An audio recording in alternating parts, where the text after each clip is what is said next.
네, 오늘 윤건영 그 농협 경영연구소의 연구위원 상중 갑자기 그 상을 당해서 집안에 오늘 참석을 못했습니다. 그래서 네 분을 모시고 토론을 진행하겠습니다. 우선 그 전북대학교 이학교 교수님 토론 부탁드리겠습니다. 네.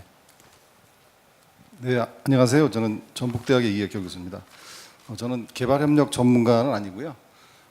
축산에 관련된 사이언티스트 역할을 좀 하고 있습니다.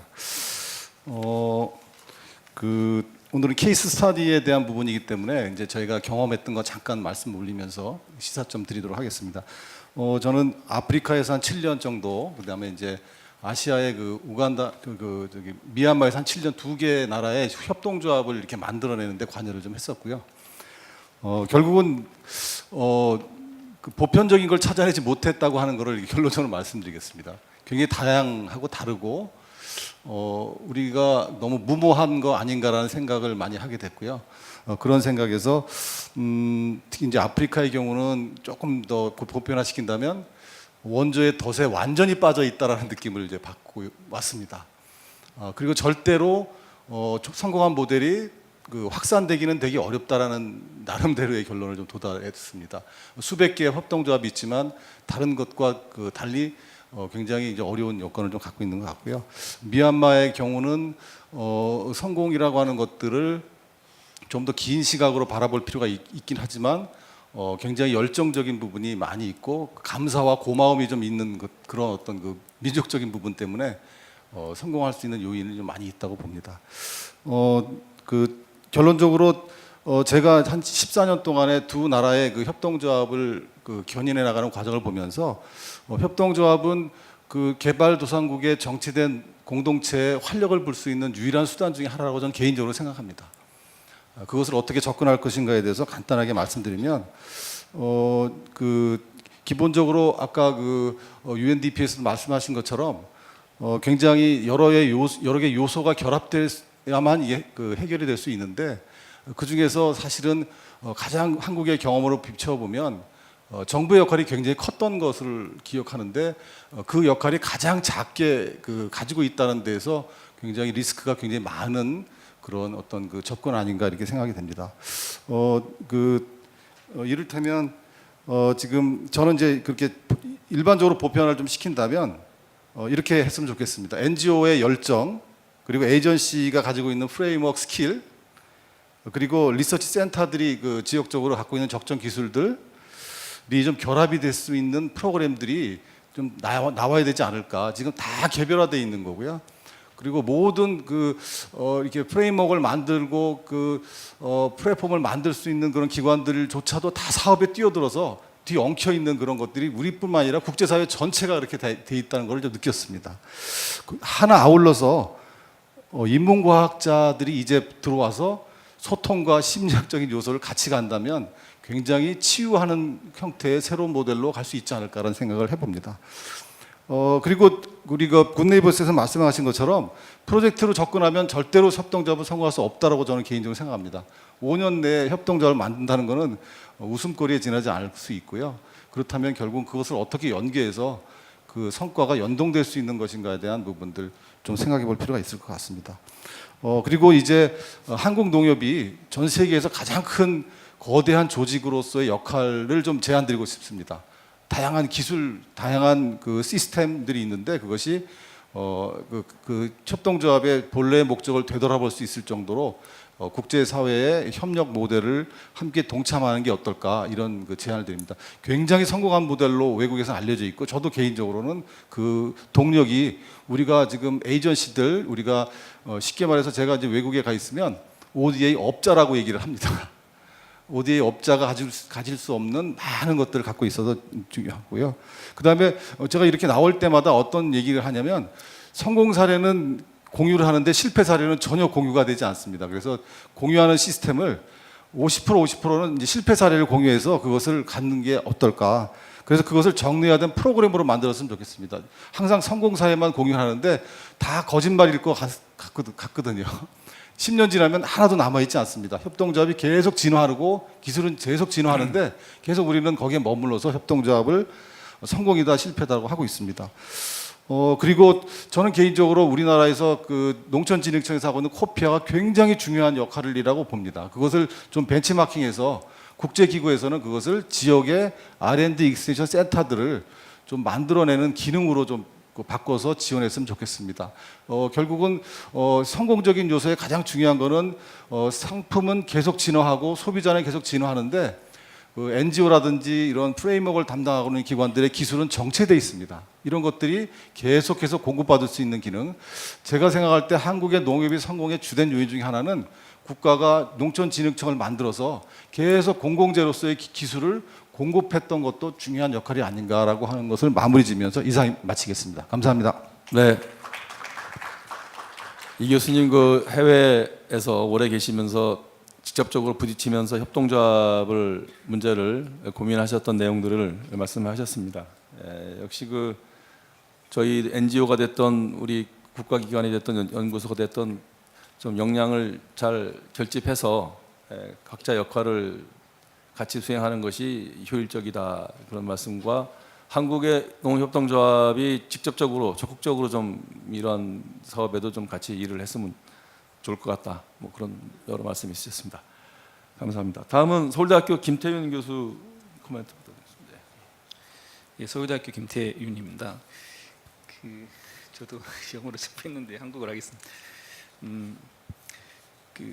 우선은 최은영 제가 맡은 미션은 최은영 팀장님께서 컨트리 디렉터로께서 하신 루안다 상황에 대한 코멘트가 저의 미션이고요. 그래서 거기에 충실히 하고 그 외 간단한 저희 협동조합에 대한 경험을 말씀드리도록 하겠습니다. 제가 보니까 저는 이제 90년대 초반에 협동조합을 배운 세대고 그래서 지금 한 40대 정도 있는데요. 지금 여기 있는 분들 보면 제가 한 20, 30대 젊은 분들이 계시고 그다음에 시니어 분들이 많이 계십니다. 그래서 저도 대학 다닐 때 협동조합만이 살 길이다라고 해서 이렇게 여러 활동을 많이 했었고 그다음에 석사 때도 협동조합의 판매사업 활성화 방안에 대해서 전국에 한 14개 조합 돌아다니면서 이렇게 조사를 했던 경험이 있고요. 미국에서는 또 전기협동조합 관련해서 이렇게 여러 가지 조사를 하고 그다음에 또 이제 한국에 와서 이제 이쪽 여러 개도국 돌아다니고 있는 상황입니다. 그래서 다행히도 제가 미얀마는 한 2번 정도 최근에 갔다 왔었고 그래서 제가 루안다는요. 그래서 루안다 상황에 대해서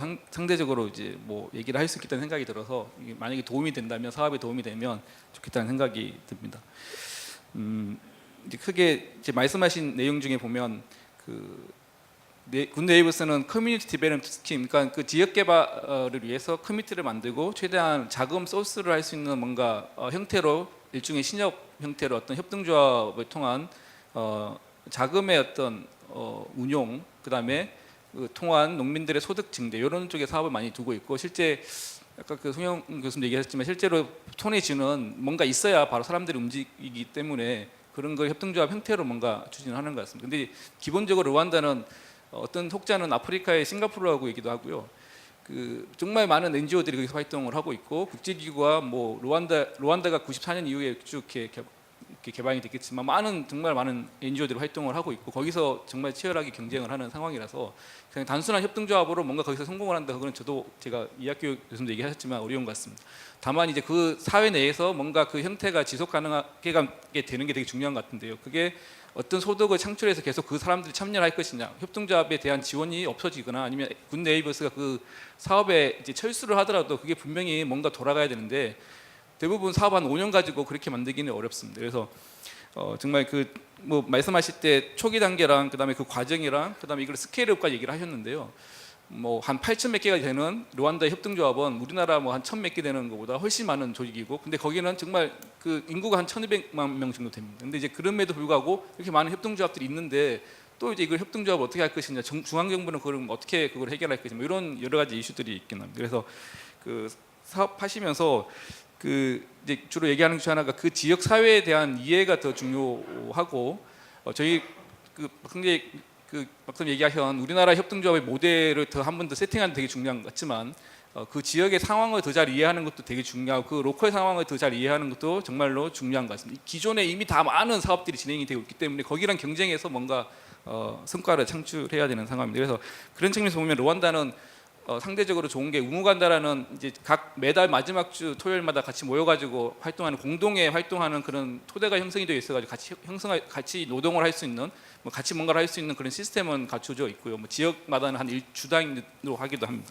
그다음에 중앙정부가 임의호구라고 중앙 공무원들 역량 강화를 위해서 공무원들이 성과를 못 내면 그냥 평가해가지고 이렇게 뭔가 이렇게 따르게 하는 이런 제도까지 가지고 있어서 상대적으로 루안다에서 뭔가 사업을 했을 경우에는 뭔가 좀 빠릅니다. 그리고 뭐 대통령이 지금 헌법 개정까지 해가지고 향후 한 2032년까지 장기 집권할 수 있는 기반은 갖춰놨기 때문에 뭐 하여튼 대통령 리더십은 좀 강한 편이고 그래서 사업 추진하기에는 그게 좋겠다는 생각이 들고 그래서 만약에 질문이 있다면 과연 그 하시는 그 사업이 이 지원 이후에도 서스테인을 할 것인지 아니면 뭐 정부가 어떤 그런 지원책들을 계속 해주고 있는지 그런 거에 대해서 아니면 더 나아가서 정부가 한국처럼 농협중앙협동조합 그러니까 그 커뮤니티를 만들 그런 계획들이 있는지 그게 정말 필요한 건지 그런 의견을 여쭙고 싶고요.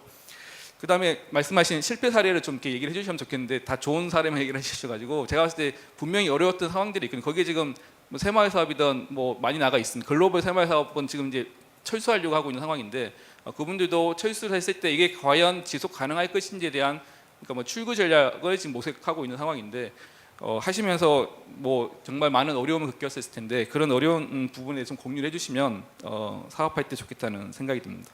그래서 다시 말씀드리지만 그 글로컬리제이션이라고 뭐 think global, act localization 이렇게 얘기 많이 하는데 그 사업하실 때 그 지역의 상황, 그 로컬의 상황을 제대로 이해를 하시면서 행동을 하시되 생각을 좀 글로벌리 할 수 있는 그래서 우리 많은 전문가들이 그런 활동에 참여를 하기를 바라면서 이걸로 마치도록 하겠습니다. 감사합니다. 네.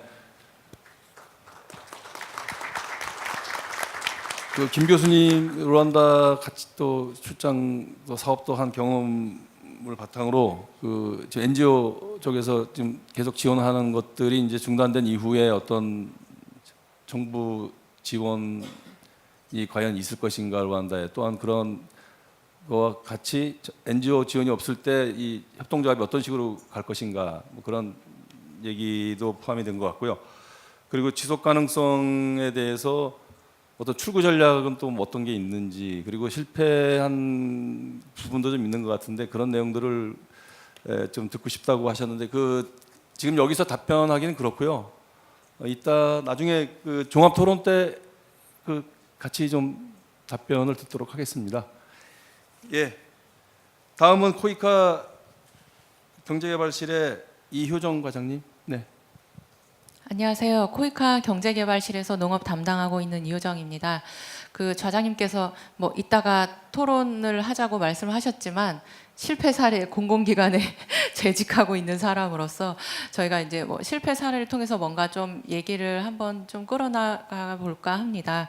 저희가 뭐 드러내놓고 저희 사업이 이렇게 해서 잘 됐습니다. 성과는 사실은 뭐 공공기관에 있으니까 아무래도 좀 많이 공유를 해드렸지만 그동안에 우리가 뭔가를 잘못했고 뭐가 어려웠지 이런 거에 대한 환류가 잘 되지 않았고 환류와 공유가 잘 되지 않았다는 건 저희도 이제 특히 공감을 하고 하지만 또 반면에 이제 민간 부분에 계신 분들께 양해를 구하는 면에 있어서는 저희도 사실은 뭐 감사라는 것이나 이런 거에 대해서 좀 자유로울 수가 없기 때문에 그런 건 뭐 모두 다 이렇게 뭐 처음부터 끝까지 이렇게 공개하지 못하는 점은 좀 이해를 해주십시오. 반면에 이제 이제 농업 사업에 대해서 제가 이제 올해 쭉 이렇게 지금까지 했던 사업의 이제 유형별로 리뷰를 한번 하고 있습니다. 그래서 뭐 최종적으로 결론이 나온 건 아니지만 지금까지 이제 특히 이제 농가공 설비나 기자재 아니면 막 가공센터, RPC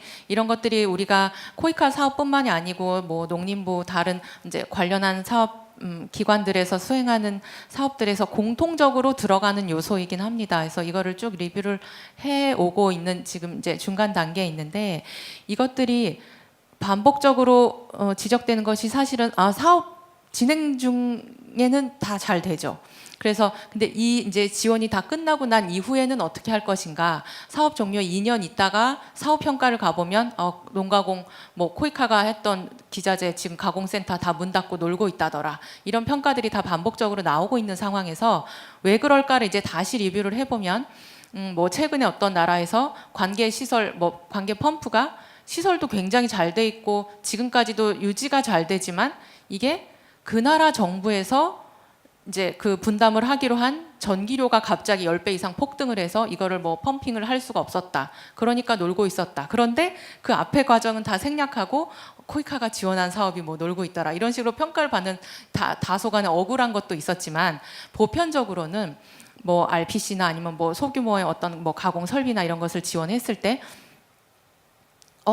협동조합을, 그러니까 이제 뭐 저희가 결론적으로 오늘 이제 키워드랑 뭐 그 오늘의 주제랑 좀 매칭시키기 위해서 말씀을 드리지만 운영 주체를 명확하게 하지 않았다. 이거를 일단은 지원을 해놓고 핸드오버하면 끝인 경우가 사실은 많았어요. 저희도 이런 경우에 운영 주체는 어떻게 되고 이 사람의 그러면 운영 조직은 어떻게 되고 예산은 어떻게 되고 이런 것까지 기획 단계에서부터 굉장히 그 조밀하게 굉장히 면밀하게 디자인 됐어야 되는데 그런 것들이 지금까지는 많이 놓쳤던 부분인 거고 그걸 통해서 이제 저희가 뭐 사후 관리나 이런 뭐 식으로 계속 좀 보완은 하고 있습니다만 그러면 최근에 잘 된 사례를 이제 리뷰를 쭉 해보면 결국은 이 가공 설비가 운영이 계속 돼야 되는데 그 중에 하나의 유행어처럼 번지는 대답이 협동조합입니다. 그래서 이게 프라이빗으로 가서 이 프라이빗이 계속 베네핏을 내서 활용할 수 있게 되면 우리로서는 굉장히 그 유의미한 결과인 거고 이것이 운영 주체가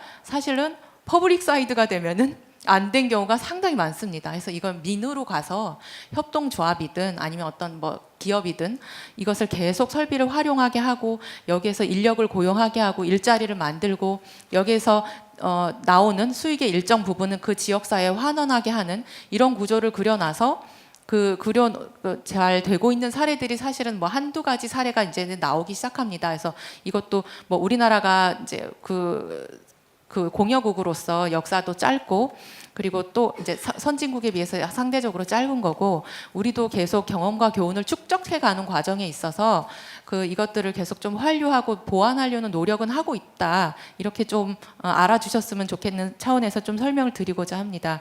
그리고 이게 사실은 바이레터럴 사업에서 양자 사업에서는 이런 경우가 사실은 하드웨어 건립 사업이 사실 많았죠. 가공센터, RPC 지어놓고 끝. 하지만 이제는 민관협력 사업이라든지 아니면 다른 류의 이제 다자협력 사업이라든지 사업의 유형과 형태가 굉장히 좀 다양화되면서 이것들이 저희도 이제 바깥에서 오는 이런 이제 그 경험과 이런 사례들을 축적해 나가고 있는 사례들을 좀 소개를 해드리자면. 우리나라 노량진 수산시장 협동조합이 있어요. 그래서 이건 이제 코이카의 굉장히 좀 작은 사업이긴 한데 민관협력 사업이긴 한데 필리핀에서 꼬막이 나는데 꼬막 양식을 해서 이 사람들은 잘 안 먹어요. 근데 우리나라는 수요가 굉장히 높아요. 그래서 그쪽에 협동조합을 만들어주고 이쪽에 역량 강화를 해주고 우리나라의 협동조합에서 이 사람들하고 굉장히 이제 1대1로 매칭이 돼서 교육을 하는 겁니다. 그래서 이쪽에서 생산해낸 꼬막을 우리나라 이제 협동조합에서 계속 사주는 이런 구조도 만들어줘서 이제 전체 가치 사슬이 이 뭐 필리핀이라면 필리핀, 미얀마라면 미얀마 이 안에서의 국내 수요뿐만이 아니고 글로벌하게 밸류 체인을 더 확장시키는 의미에서 지원 사업이 그 여러 단계로 가고 있다라고 좀 몇 가지 설명을 드리고 싶습니다. 그리고 최근에 이제 작년에 종료된 사업인데. 그 글로벌 식품 기업 우리나라 이제 대기업인 CJ와 그 베트남의 가장 그 최빈 지역에서 이제 고추 생산을 하는 거죠. 그래서 제가 처음부터 이 아무것도 없는 지역에 가서 이제 피저빌리티를 했는데 우리나라에서 이제 뭐 고추장이나 김치를 만드는 원재료인 고추를 생산을 해내는 게 상당히 비싸죠. 그래서 그 전까지는 이제 중국에서 소싱을 했었는데 이제는 이제 베트남이나 미얀마로 그 원재료를 확보할 수 있는 이제 지역을 넓히고 있는 상황이었습니다. CJ가. 그래서 여기에서 기왕이면 이제 단지 그냥 CSR 차원이 아니고 CSV 사업 차원에서 이 사람들이 고추 재배를 더 많이 더 잘 할 수 있게 해주고 더 서스테이너블한 소득 구조를 만들어주자. 그렇게 해서 그 CJ가 전사가 진출을 해 있죠. 그래서 대한통운도 진출해 있고 제일제당, 프레시웨이 다 이런 계열사들이 진출해 있는데 그러면 김치를 만들어내는 과정에 있어서 필요한 고추, 배추 이런 것들을 생산을 해서 이제 베트남에서 생산해서 베트남에서 만들어서 베트남 사람들 고용해서 일자리도 만들고 그쪽에서 판매를 하자, 이런 이제 그 큰 장기적인 계획이 있었고, 여기에 이제 코이카가 같이 지원을 해서 농촌 개발 사업을 했습니다. 그래서 최근에 여기에서 생산한 고춧 가루가 이제 제품으로 생산이 된 이런 사례가 있습니다. 그래서 저 뭐 단지 민관 협력이 답이다라고 말씀드리는 것이 아니고, 기존에 했던 이런 그 양자 사업과는 또 별도로 다양한 유형의 이제 사업이 진행되고 있다. 근데 그 과정에 있어서 협동조합이 이 사업을 임플리멘팅하는 과정에서 어떤 특정한 역할을 하지 않았냐라고 이제 그 저희도 리뷰를 하고 있습니다. 아까 이제 라오스 사례를 말씀을 드렸는데, 제가 이제 지정 토론이 라오스여서 이제 말씀을 드리자면, 단지 그 좌장님께서 소개하셨을 때 그냥 단지 파머스 그룹에 멈춰져 있다. 이게 어떻게 협동조합으로 더 발전시킬 수 있을 것이냐, 이런 거에 대한 고민이 뭐 라오스뿐만이 아니고 다른 사업에서도 많겠죠. 이것을 어떻게 하면 이 사람들을 협동조합으로 단지 뭐 어떤 법적인 제도적인 아니면 뭐 보조금이나 이런 것들로 인해서 물리적으로 그냥 끌고 가는, 그 위에서 탑다운으로 끌고 가는 것이 될 것인지, 아니면 농민들 스스로가, 아니면 파머스 그룹 스스로가 이쪽으로 그 이제 협동조합으로 발전할 수 있게 어떤 풀 요인은 없을까라고 이제 생각을 해봤을 때, 이 사람들도 이제 개방경제 사회에서 다 살고 있는데 당연히 소득이 늘어난다는 거를 에비던스를 보여주면 하지 말라고 해도 일단은 참여를 하겠죠.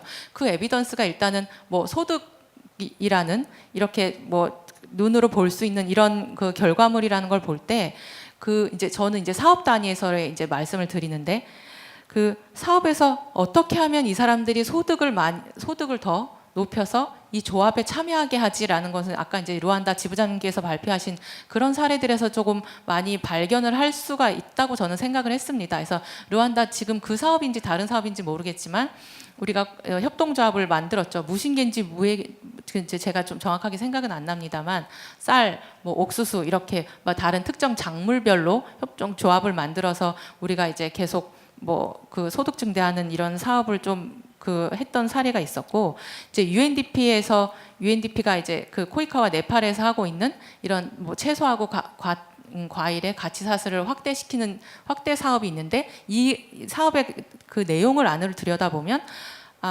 이 단지 그냥 저장해서 도매 시장을 지어서 도시 카트만두에 판매한다라는 게 아니고, 그러면 어떤 작물을 대상으로 하지? 작물 선정부터 이제 그 협동조합의 차원에서 계속 이제 좀 많이 고민을 하게 됐습니다. 그래서 단지 그냥 지금 생산이 많이 되고 있는 뭐 토마토, 바나나를 할 것인지, 아니면 그 개발협력 아니면 다른 이제 선진 공여국으로서 이 지역에서 이 기후에서는 이 작물이 어떻겠느냐라고 제안을 해서 우리가 끌고 가는 것이 맞는지, 이런 거에 대한 사실은 고민도 조금 많긴 합니다. 그래서 이런 것들을 어떻게 하면 우리가 디자인을 하고 아니면 그쪽에서 단지 그냥 요청을 하고 이런 것이 아니고, 의사결정 체계에 있어서도 이제 거버넌스를 어디서부터 이제 만들어 가느냐도 사실은 저희가 가장 크게 좀 고민해야 될 부분이기도 해서 이런 뭐 얘기를 조금 전달을 드리고 싶습니다.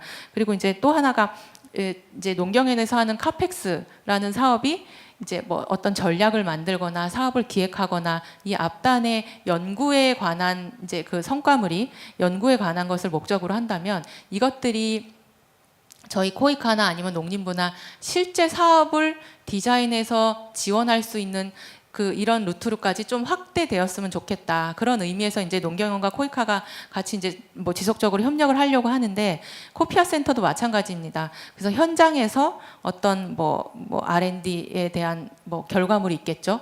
그냥 여기에서 끝나는 것이 아니고, 그래서 코이카 사업을 어떻게 스케일업 할 것인가, 어떻게 농림부 사업에서 적용이 돼서 5년짜리 사업으로 같이 갈 것인가, 이런 고민은 저희끼리도 계속 좀 하고 있다는 거, 절대 분져라 이런 거 아니라는 거 좀 강조해서 말씀을 드리고 싶습니다. 나머지 얘기는 이따가 토론에 더 이어가도록 하겠습니다. 감사합니다. 네, 뭐 실제로 코이카에서 농업 분야 ODA 사업을 담당하시면서 많은 그 아마 가지고 계신 그 생각도 있으시고 한데, 무엇보다도 이제 이 ODA 사업이 성공하려면 그 과정에서 협동조합의 역할이 얼마나 중요하다라는 것을 강조해 주셨고요. 저희들도 똑같습니다. 가보면은 조직화가 어느 정도 돼 있느냐, 협동조합이 아니더라도 어떤 그룹이라도 조직화가 잘 돼 있는 지역은 그 시설이 잘 유지 관리가 되고 있었고, 그렇지 못한 데는 뭐 진짜 아까 말씀하신 대로 이제 그런 현상들이 일어나고 있었습니다. 그리고 저희 연구원하고 아마 그 코이카하고도 MOU도 체결돼 있고 같이 협력 사업을 계속 잘 할 것으로 기대됩니다. 마지막으로 그 안성수 농어촌공사 국제협력 총괄 부장님 토론 부탁드리겠습니다. 네, 안녕하십니까. 저 농어촌공사 안성수입니다. 오늘 저기 송기현 차장님이 오셨어야 되는 건데 제가 대신에 와서 회사 일정상 제가 차장님 참석 못했습니다. 양해 말씀 좀 드리고요. 그리고 또 농어촌공사는 지금 농식품부 5대 정책 사업을 대행하면서 개도국의 농업농촌 개발 사업에 대한 5대 사업을 지금 수행하고 있다는 말씀을 먼저 드리고 싶습니다. 제 경험상은 한국의 농업협동조합이라니까 보통 협동조합은 우리 한국의 농촌 농업 개발에서 굉장히 큰 지대한 역할을 했다는 것은 여러분도 많이 아실 수 있을 겁니다. 그런데 개도국에서 제가 가보면은 이제 협동조합이 있는 나라가 있고 그게 어느 나라 어떤 부처에 하나 국이 있는 게 있고 별도로 나와 있는 부처가 있는 국가도 있더라고요. 그런데 저희들이 시행하는 이제 5대 사업은 그런 큰 개도국의 국가 정책 사업으로서의 협동조합을 구성하고 지원하는 사업은 좀 어렵다고 보고요. 그래서 5대 사업으로 할 수 있는 접근 방법은 지역 단위, 그러니까 마을 단위의 협동조합이라든가 장목반 같은 그런 위주로 해가지고 접근하는 것이 좀 맞다고 좀 보고 있습니다. 그래서 그걸 통해서 그 성공 사례, 성공 모델을 만들고 그를 전파하는 방법이 오히려 그 나라 정부를 설득할 수 있는 좋은 방법이라고 생각하고 있습니다. 그래서 오늘 이번 세션에서 발표했던 걸 위주로 좀 몇 가지 말씀드리군요. 우선 뭐 UNDP 사업은 여러 가지 일을 많이 하고 있는 걸로 알고 있는데요. 근데 아까 그 자료 중에서 우선 그 여성들, 그러니까 부녀회의 활동성을 좀 강조할 필요가 있다고 보거든요. 그래서 대부분 이제 개도국이나 보면은 이제 남자들은 많이 나가 있고 부녀회들이 이제 실적으로 이 업무를 많이 하고 있거든요. 그래서 그런 협동조합을 구성할 때, 조합을 구성할 때 부녀회의 그 역할을 좀 강조할 필요가 있다고 보고요. 그 루안다에서 했던 군내입수 사업은 그 마을개발위원회가 산하에서 그 조합을 만들어 가지고 어떻게 보면 콩이나 옥수수 이런 작물을 생산하고 그 판매하고 다시 그걸 순환하는 방법으로 많이 하고 있더라고요. 그래서 이런 부분은 이제 어떻게 보면은 이제 조합이 구성돼서 잘 운영되면은 굉장히 성공적인 모델로 좀 보고 있거든요. 그래서 이런 거 보면 어떻게 보면은 이제 각 작물별로 장목반 운영을 어떻게 잘하냐가 이제 그런 주요 키 포인트라고 좀 생각하고 있습니다. 그 라오스 같은 경우는 지금 그 지역 개발이나 그 협동조합국이 이제 농림부 산하로 좀 들어가 있는 조직인데요. 처음에는 이제 총리실에 있다가 내려와 있지 않습니까? 그래서 어떻게 보면은 이게 그 농림부 안에 뭐 관계국이라든가 어떤 농촌개발, 그다음에 협동조합 이게 굉장히 유기적으로 돌아가는 시스템이거든요. 그래서 미얀마 사례를 보면은 신정부 들어오기 전에는 그 농촌개발부, 농림관계부, 협동조합부가 다 나눠 있었어요. 근데 이번 정권 들어오면 이제 신정권 들어오면서 그걸 다 통합시켰거든요. 그만큼 그 협동조합의 중요성이라든가 연계성이 굉장히 중요하다고 좀 생각하고 있습니다. 그래서 잘 운영될 거라고 생각하고 있고요. 그리고 저도 이제 아프리카나 아시아 국가의 이제 개도국 현장 농촌 마을을 많이 이제 현장에서 근무하다 보니까 그 협동조합의 역할이 딱 두 가지더라고요. 첫 번째는 마이크로 파이낸싱입니다. 우선 농민들이 자금이 없어요. 뭐 경작을 할 자금도 없고 시드머니가 없기 때문에 그런 어려운 점이 있고 그래서 우리는 마이크로 파이낸싱 쪽으로 그 신용대출, 자금을 대출 수 있는 그런 기능하고 그 다음에 이제 농업기술, 그 다음에 그걸 생산하고 어떻게 유통하고 판매할지 그게 연계가 돼야지 소득으로 이제 창출되거든요. 그래서 이런 부분을 좀 같이 조합할 수 있는 그런 시스템을 좀 구축했으면 바람입니다. 그리고 마지막으로 이제 그 지속 가능한 5대 사업을 위해서는 이제 협동조합이 운영이 잘 돼야 되거든요. 그러려면은 이제 조합이 그러니까 5대 사업의 어려운 점이 뭐냐면은 우리가 이제 5대 사업을 지원해주고 나서 철수하게 되면은 이게 계속 연속성이나 지속성이 돼야 되는데 예산 부족이나 어떤 제도가 뒷받침이 안 되면은 이게 많이 스톱되는 사례를 많이 봤거든요. 그래서 그러다 보니까는 어떻게 보면은 그 현지 기업체라든가 한국 모든 외국 기업체하고 그 연계성을 이렇게 조직을 연계성을 구축해주고 나오면은 이 사업이 그러니까 농민들이 생산과 유통 그 소득들까지 연결될 수 있는 그런 기술 지원 농업기술지원까지 연결될 수 있는 그런 사례가 좀 발굴할 필요가 있다고 보면서 베트남의 채소 그 개발 저 야채에 대한 그 재배 사업을 보더라도 거기서 이제 오리온이 이제 그 감자 수급 때문에 들어와 있거든요. 그러다 보니까 이제 그 농민들이 생산된 감자를 우리 한국 기업이 이제 지속적으로 수입하면서 그 다시 또 소득으로 환급되는 이런 시스템을 구축하는 게 아까 유호정 과장님도 말씀하셨지만은 그런 시스템의 구축이 5대 사업의 선거적으로 협동조합이라는 게 성공적으로 갈 수 있는 그런 밑바탕이 아닐까 그렇게 생각하고 있습니다. 예, 예 감사합니다. 네, 감사합니다. 예, 저희 3세 세션은 그야말로 그 현지에서 그 이 협동조합이 어떻게 앞으로 소프트 랜딩을 하고 또 지속 가능하려면 어떠한 전략이 필요하냐 뭐 이런 오늘 좋은 말씀들이 있었던 것 같습니다. 그래서 그 앞에서 나왔던 얘기들하고 다 연결이 되는 부분이고요. 정부의 역할 그리고 또 저희들은 또 저희들 국내에서도 그 기관별로 역할 분담 또 NGO하고도 같이 또 가야 되는 부분들 뭐 그런 것들에 대해서 좋은 그 제안들을 해주신 걸로 생각이 됩니다. 그럼 이것으로 3세션 토론을 마치도록 하겠습니다. 감사합니다.